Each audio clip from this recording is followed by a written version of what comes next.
কাচের পাত্রে একটি নতুন দুনিয়া বানাতে চান? কয়েক মিনিটেই তৈরি করি অ্যাকুরিয়াম প্ল্যান্ট।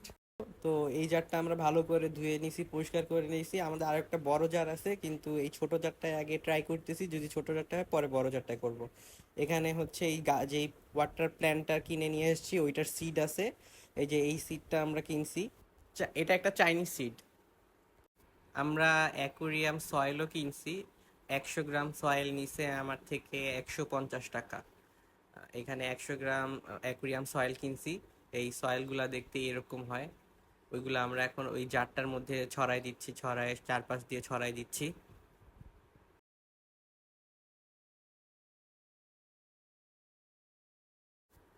এই যে জারের নিচে পুরাটুকুই আমরা অ্যাকুরিয়াম সয়েল দিয়ে ভরে ফেলছি। এই সিডগুলা দেখতে এই যে এরকম ছোট ছোট দানা দানা।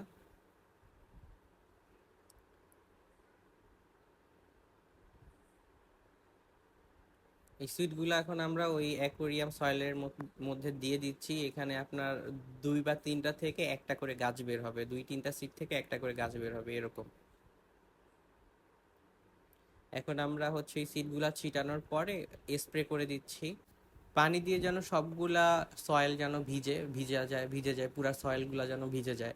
সবগুলা পরিমাণ মতো যেন পানি পাই, এভাবে আমরা আর কি ভিজাই নিছি। এই যে দেখতে পাচ্ছেন এখানে পুরাটুকু সবগুলা সয়েল ভিজা অবস্থায় আছে।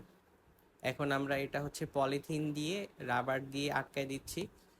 আটকায় না দিলে ওই পানিটা শুকায় যাবে, ফলে হচ্ছে পরে এই জিনিসটা আর ভিজা থাকবে না। ভিজা না থাকলে হচ্ছে এটার গাছ হবে না আর। এই ভালো করে আমরা আটকায় নিলাম। এরপর আমরা আপডেট দিব গাছটা কতটুকু বড় হয়েছে।